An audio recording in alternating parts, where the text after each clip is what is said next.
أعوذ بالله من الشيطان الرجيم بسم الله الرحمن الرحيم الحمد لله كفى وسلام على عباده الذين اصطفى أما بعد فقد قال الله تعالى في كلامه المجيد بسم الله الرحمن الرحيم فيه آيات بينات مقام إبراهيم ومن دخله كان آمنا ولله على الناس حج البيت من استطاع إليه سبيلا ومن كفر فإن الله غني عن العالمين صدق الله العظيم। ইরশাদ হচ্ছে,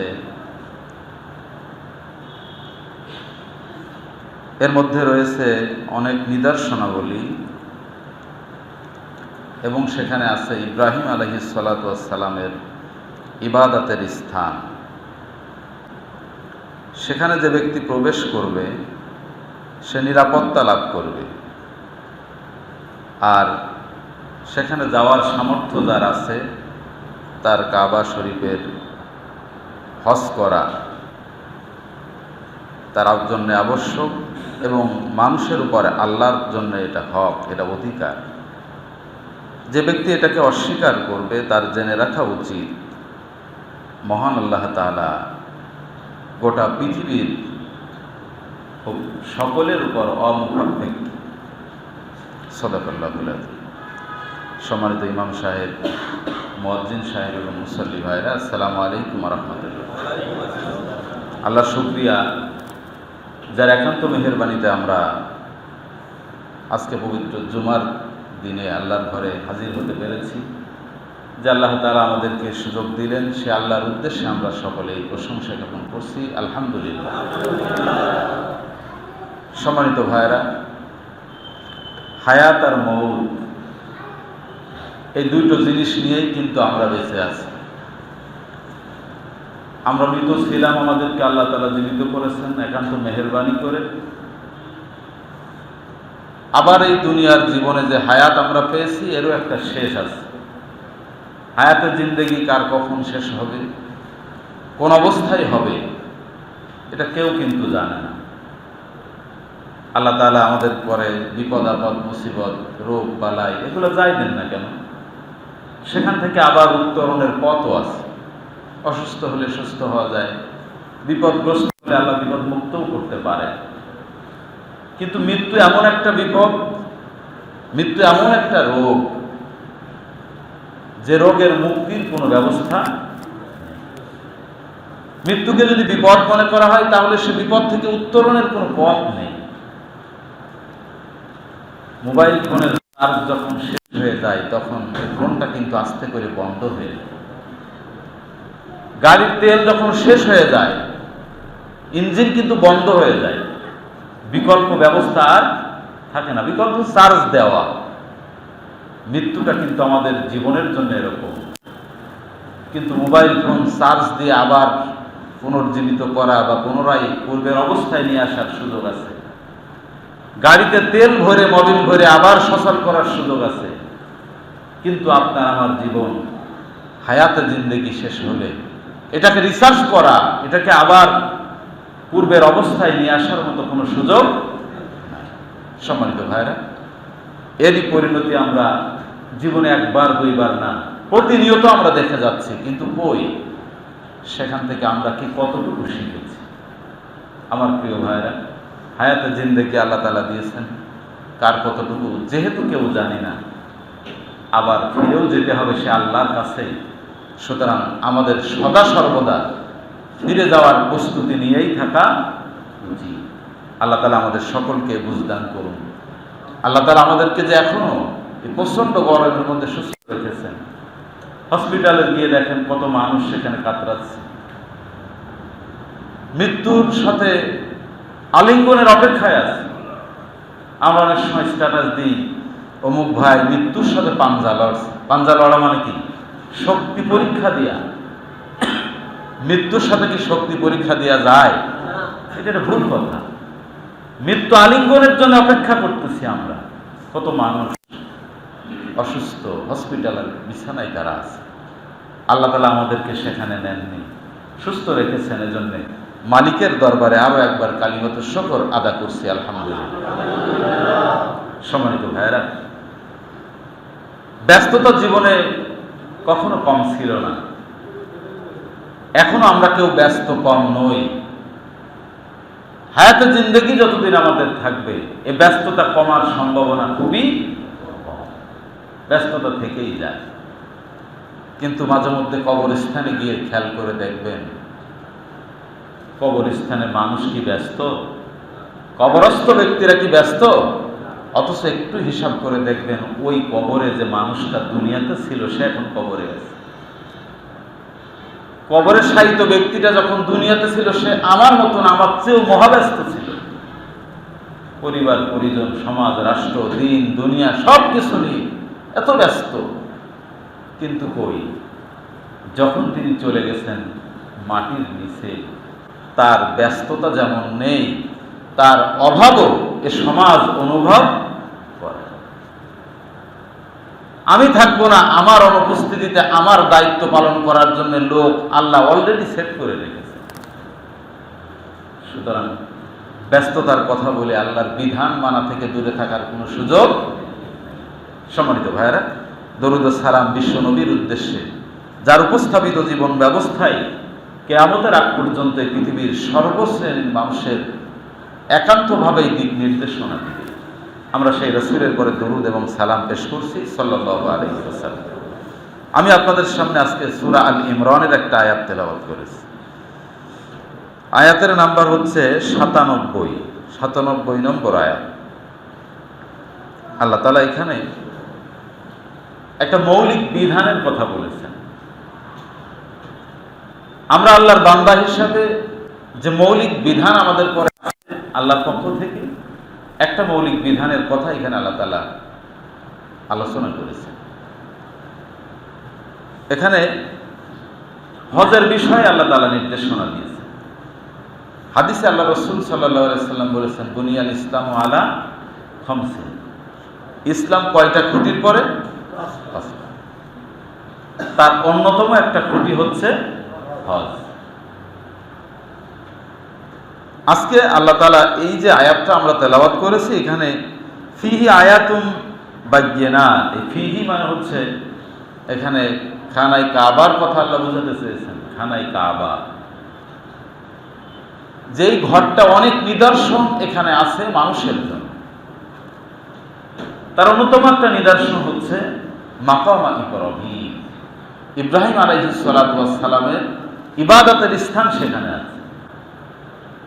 এখন কাবার যে নিদর্শনের কথা আল্লাহ বললেন, কাবা কার ঘর?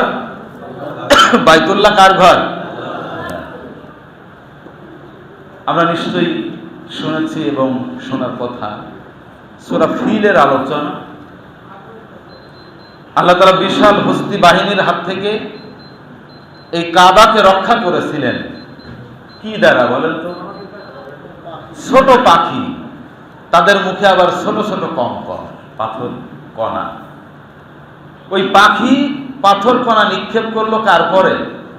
বিশাল হস্তি বাহিনীর উপরে। আল্লাহর ভাষাটা হচ্ছে, এই হস্তি বাহিনী পশুর চর্বিত ভুসির ন্যায় হয়ে গেল। গরু বা ছাগল এ জাতীয় চতুষ্পদ জন্তু যখন খায়, খাওয়ার পরে নিরিবিলি শুয়ে একটু বিশ্রাম করে আর মুখ নাড়ে, দেখবেন ওদের দুই পাশ দিয়ে একটা জিনিস বেরিয়ে আসে। খেয়াল করেছেন আপনারা? যে খাদ্যগুলো তারা খায় তার একটা অংশ বা চিবায়ে ফেলে দেয় পাশ দিয়ে। পশুর চর্বিত ভুসি, পশু যেটা চিবায়ে ফেলে দিচ্ছে, এরকম হয়ে গেল কি হস্তি বাহিনী। পাথর কণা নিক্ষেপ করলো ছোট পাখি, আর সেই পাথর কণা পড়লো হস্তি বাহিনীর উপরে। আল্লাহ তাআলা তাদেরকে পশুর চর্বিত ভুসির ন্যায় করে দিলেন। বিশাল হস্তি বাহিনী, আব্রাহার এই হস্তি বাহিনী থেকে এই কাবাকে রক্ষা করলেন কে? আল্লাহ সুবহানাহু ওয়া তাআলা। সম্মানিত ভাইরা, সে আল্লাহ এখন আছেন না নাই? কিন্তু কই, আমরা যারা সাহায্য চাচ্ছি, আমাদের এই বক্তব্য বাণী, আমাদের আবেদন নিবেদন আল্লাহর দরবার পর্যন্ত পৌঁছাচ্ছে কারণ আব্রাহার হস্তি বাহিনী যখন কাবা আক্রমণ করেছিল, আক্রমণ করতে আসতেছে, সর্বশেষ আব্দুল মুত্তালিব বিশ্বনবীর দাদা, তিনি ছিলেন কাবার চাবি রক্ষক, চাবি তার কাছে ছিল।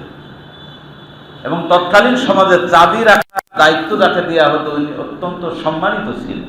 কাবার চাবি রাখা মানে ওই সমাজের সবচেয়ে সম্ভ্রান্ত ব্যক্তি তিনি। এই দায়িত্বটা বিশ্বনবীর দাদা পালন করতেন। এবং আব্দুল মুত্তালিব তিনি সর্বশেষ অবস্থায় যখন দেখলেন যে আর আমাদের শক্তি সামর্থ্যের বাইরে চলে যাচ্ছে, আব্রাহার বিশাল হস্তি বাহিনীর মোকাবেলা করা আমাদের পক্ষে সম্ভব না, তখন তিনি দুহাত তুলে আকাশের মালিকের কাছে, দুনিয়ার মালিকের কাছে বলেছিলেন, হে দুনিয়ার মালিক, হে কাবার মালিক, তোমার কাবা তোমার কাছেই সুপর্দ করলাম, তোমার কাবা রক্ষা করা আমাদের পক্ষে আর সম্ভব হলো না, তোমার কাবা তুমিই রক্ষা করো। বলেছিল কে? Abdul Muttalib. আব্দুল মুত্তালিব বিশ্বনবীর দাদা, তিনি তো ইসলামের অনুসারী ছিলেন না। বলবেন বিশ্বনবীর কাছে তখন ওহী নাজিল হয়নি, কিন্তু ওহী নাজিল হওয়ার আগ পর্যন্ত পূর্ববর্তী নবীর অনুসরণ করার দরকার আছে না নাই? সে নবীর অনুসরণও তিনি করতেন না। তারপরও তার এই বক্তব্য আল্লাহর দরবারে পৌঁছাইছে নাকি পৌঁছায়নি? তার এই দাওয়াতটা, তার এই প্রার্থনাটা, দোয়াটা কিন্তু আল্লাহর কাছে পৌঁছেছে। আমার প্রিয় ভাইরা, আমরা কত হতভাগ্য! আমরা ইসলামের অনুসারী বলছি, আমরা মুসলমান, তারপরও আমাদের এই এত আবেদন নিবেদন করার পরেও আমাদের দোয়া কিন্তু আল্লাহর দরবারে পৌঁছাচ্ছে। ঘাটতিটা কোথায়? সম্মানিত ভাইরা, আল্লাহ তাআলা আজকের এই বক্তব্যে বলছেন যে কাবার ভিতরে এই নিদর্শনটা হচ্ছে এই ঘরকে আমি আব্রাহার বিশাল হস্তি বাহিনীর হাত থেকে রক্ষা করেছি, এখনো পর্যন্ত আমি সমুন্নত রেখেছি। গোটা পৃথিবীতে যত ঘর আছে, যত অট্টালিকা আছে, যত বিল্ডিং আছে, কাবার মতো সম্মানিত বিল্ডিং আছে নাকি বলেন? গোটা পৃথিবীতে মুসলমানদের সংখ্যা 250 কোটি, বাকি সব তো অন্য ধরনের। সংখ্যায় কি আমরা বেশি নাকি? আমাদের সংখ্যা কি বেশি? তাহলে আমাদের সংখ্যা কম, আমাদের জান প্রাণ দিয়ে আমরা ভালোবাসি খানায় কাবাকে, কিন্তু তারপরও অমুসলিমদের সংখ্যা বেশি হলেও তাদের ধর্মমতের জায়গা এরকম আছে কি নাই থাকলেও আমরা যেভাবে খানায় কাবাকে পছন্দ করি, ভালোবাসি, মহব্বত করি, তারা সংখ্যায় বেশি হলেও তারা আমাদের মতো করে মহব্বত করতে পারে। সম্মানিত ভাই, শুধু তা না, আল্লাহ তাআলা এখানে মাকাম ইব্রাহিম বলেছেন। মাকাম ইব্রাহিম, ইব্রাহিমের ইবাদতের জায়গা সেখানে রয়েছে। এরপর আল্লাহ তাআলা বলছেন ওমান দাখালাহু কানা আমিনা, যেখানে সেখানে যে প্রবেশ করবে তার নিরাপত্তা দেওয়ার মালিককে।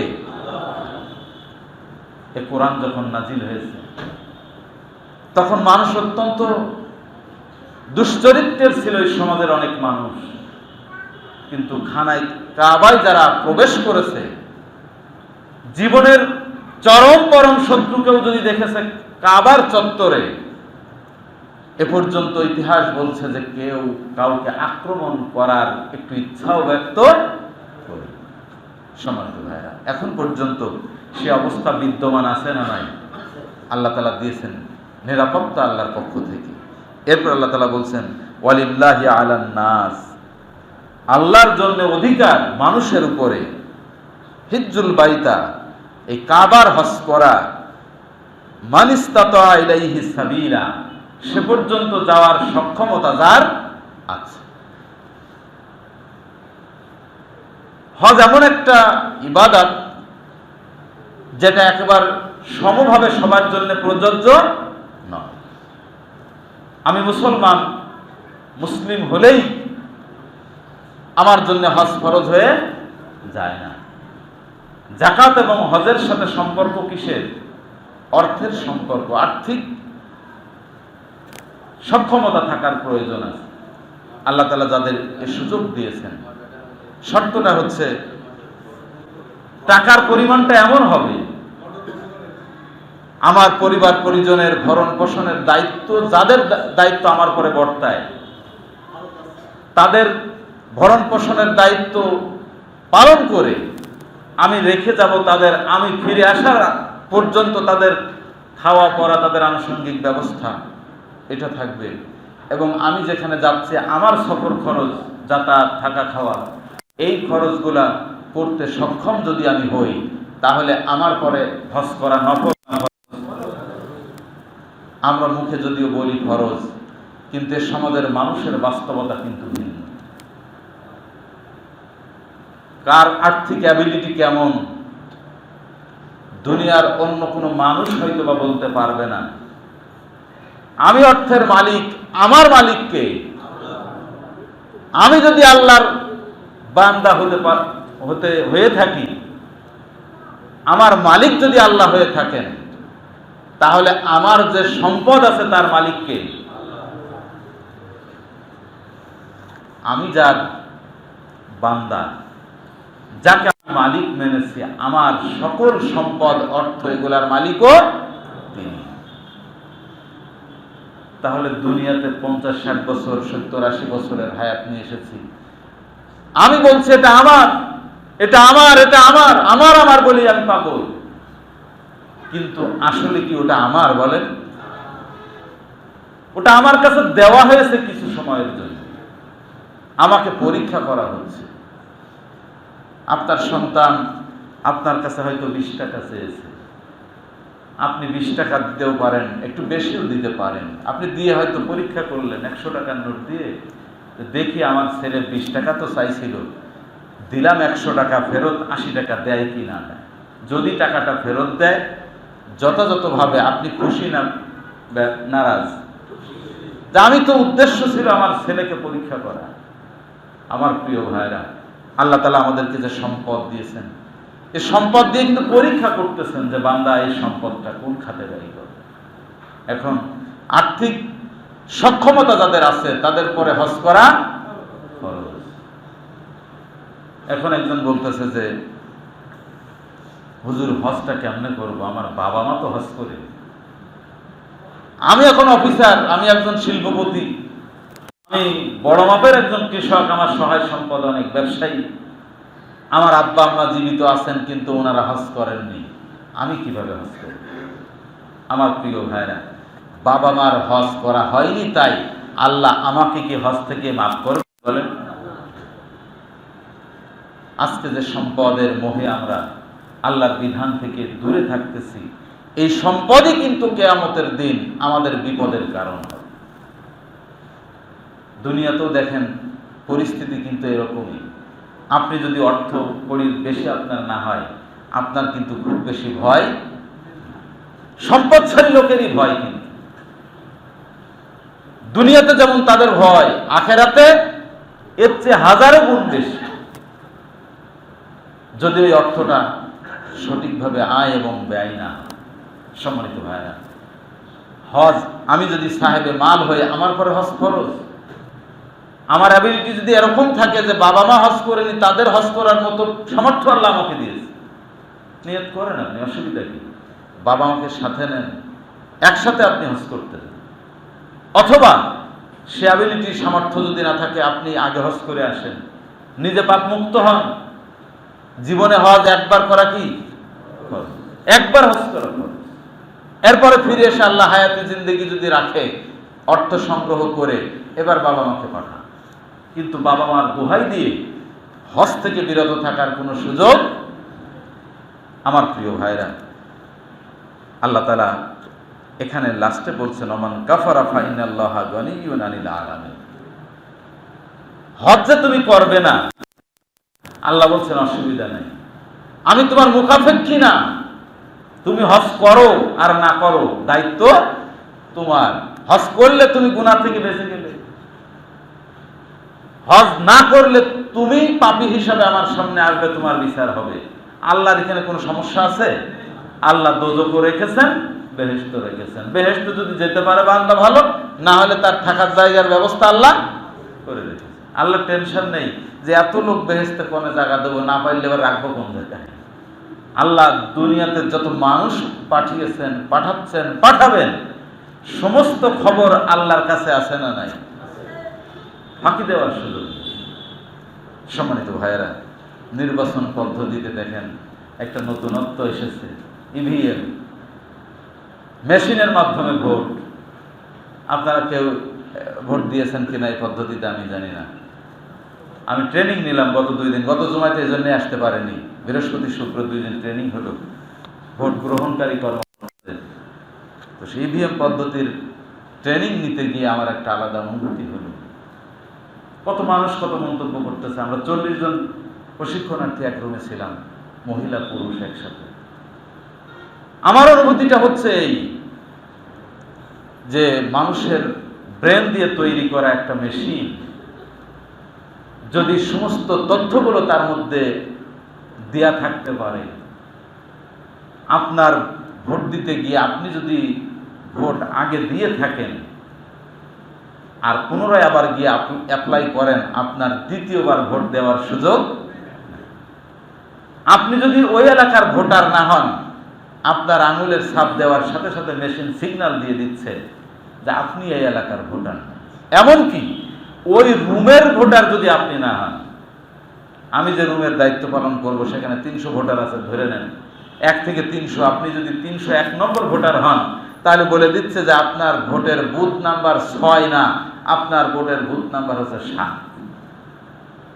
এগুলা হয়েছে কিসে দিয়ে? মানুষের হাতে। আমার প্রিয় ভাইরা, এই মানুষের মালিক কে? তাহলে কিয়ামতের দিন কত ভয়াবহ পরিস্থিতি হবে ভেবে দেখেন।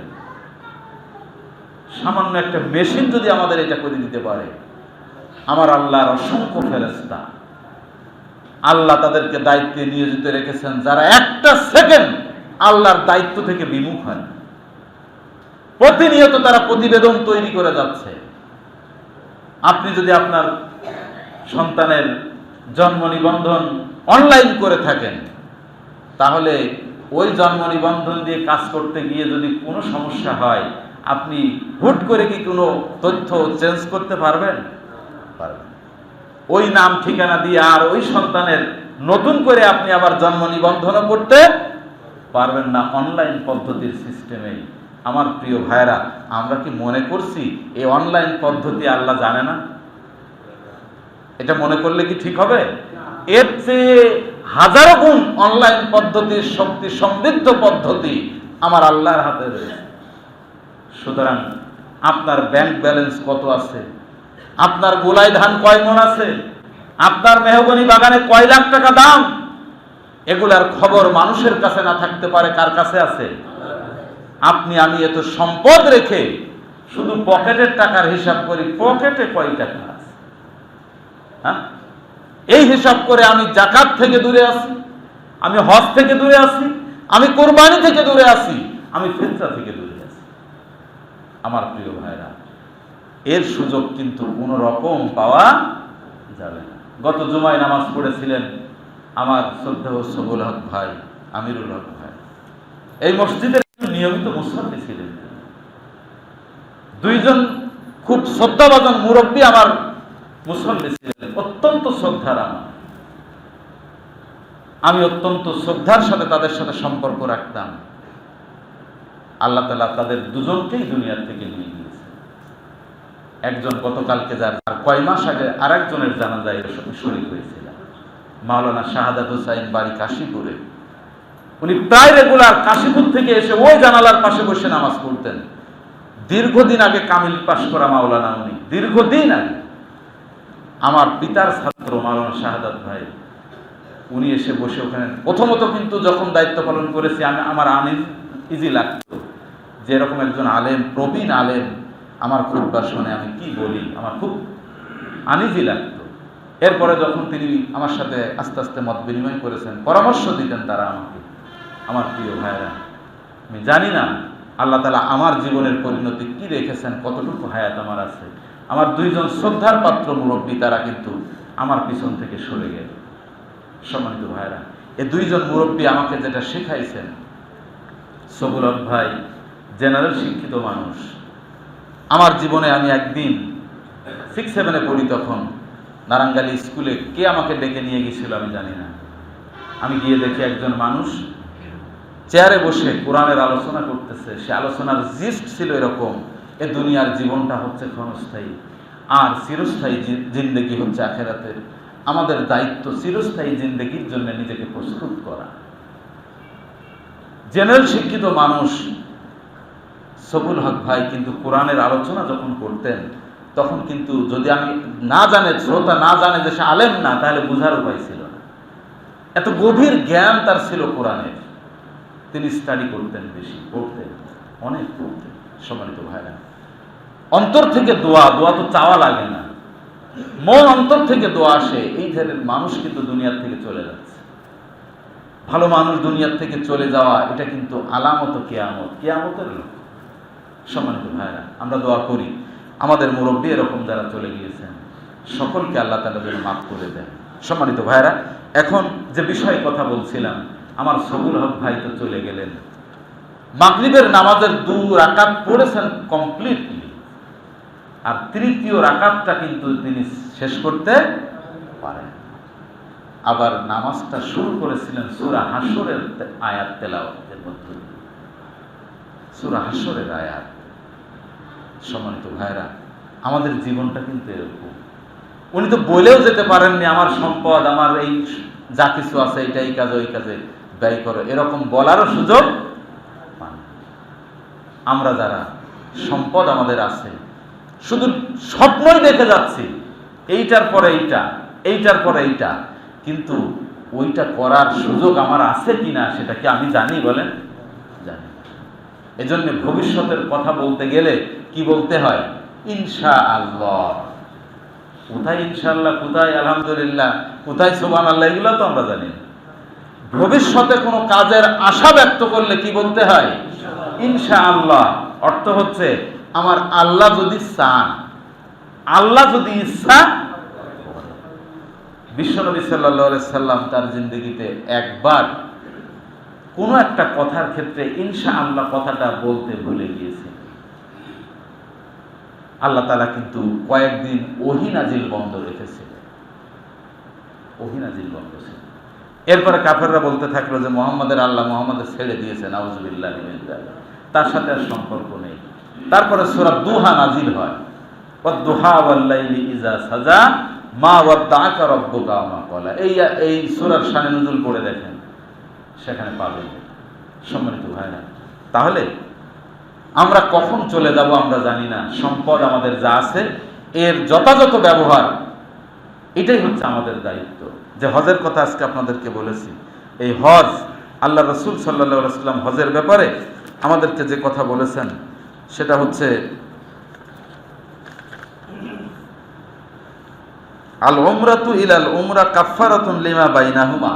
একটা উমরা করে আরেকটা উমরা করা, এর মাঝখানে সময় আমরা যে ত্রুটি বিচ্যুতি করি এগুলার কাফারা হিসাবে পরবর্তী উমরাকে ধরা হয়। সুবহানাল্লাহ। একটা উমরা করলাম, মাঝখানে যে যতদিন থাকবে আরেকটা উমরা করলে এর মাঝখানে ত্রুটি বিচ্যুতিগুলো 2টা উমরাই তার কাফারা হিসাবে ধরা হয়। আল হজ্জুল মাবরুর লাইসা লাহু জাযাউ ইল্লাল জান্নাহ। বিশ্বনবী বললেন হজ্জে মাবরুরের জাযা, প্রতিদান জান্নাত ছাড়া আর কিছু না। সুবহানাল্লাহ। হজ্জে মাবরুর যেটা আল্লাহর দরবারে মাকবুল হজ, আল্লাহ যে হজটা কবুল করেন, এই হজের প্রতিদান জান্নাত ছাড়া কিচ্ছু না। আর কি লাগবে বলেন? আর কিছু লাগবে আমাদের? জান্নাতে যদি আমি চলে যাই, আমি চলে যাই, তাহলে আর কি লাগবে আমার? এখন আমাদের কথা আসতে পারে যে হুজুর আমার তো অ্যাবিলিটি নেই, আমার সামর্থ্য নাই, এর জন্য আমি তো দায়ী না, আমার সম্পদ আল্লাহ পাক দেননি তাই আমি সম্পদশালী না। তাহলে আল্লাহর কাছে চাওয়ার অধিকারটুকু তো আমার আছে, আছে না? আমরা যদি কোনো কাজের নিয়াত করি, ভালো কাজের নিয়াত করলে আল্লাহ তাআলা সেটা কি করেন? তার প্রতিদানটা আমলনামায় ফেরেশতাদের বলেন লিখে দাও, ভালো কাজের প্রতিদান।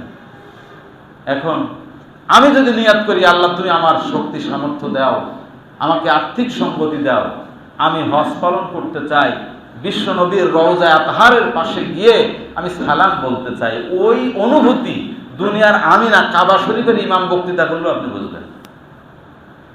বিশ্ব নবীর কবরের পাশে গিয়ে আপনি এখান থেকে বলছেন ইয়া নবী সালাম আলাইকা, ওখানে গিয়ে আপনি যখন বলবেন বিশ্ব নবীর উদ্দেশ্যে সালাম বলবেন, কবরের পাশে দাঁড়িয়ে ওই অনুভূতিটা আপনার দুনিয়াতে বোঝাবার কোনো ক্ষমতা আমার নেই। আপনি যখন খানায় কাবা যখন আপনার দর্শন হবে, ফার্স্ট দর্শনে একটা দোয়া আল্লাহ কবুল করে থাকেন, সুবহানাল্লাহ। যিনি প্রথম কাবা দর্শন করবেন, যে দোয়াটা করবেন আল্লাহ রাসূল বলছেন আল্লাহ ওই দোয়া কবুল করে নেবেন।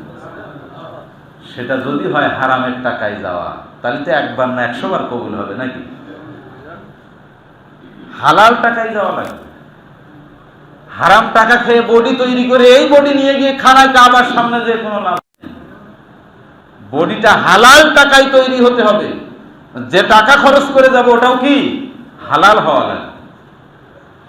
ব্যবসা যদি 3 প্রকার হয়, 3টা হয়, একটা হালাল ব্যবসা, বাকিগুলো হারাম। যদি কেউ বলে ওই হালালটাও কি হালাল থাকে নাকি? বলে আমার জীবনে যদি হালাল হারামের পার্থক্য আমি পাট করি, সেটা হবে না। হালাল হালালই, হারাম হারাম। গোটা জিন্দেগি হারাম তো গোটা জিন্দেগি হারাম। হালাল যদি হয় গোটা জিন্দেগি হালাল। অনেকে মনে করে বেতনের টাকা তো হালাল, আমি চাকরি করি, কিন্তু ঘুষের টাকা যেটা এটা হারাম না। আপনি যদি ঘুষ গ্রহণ করেন আপনার বেতনের টাকাও হারাম হয়ে যাবে। ওটা কেমনে হালাল থাকে? সম্ভব।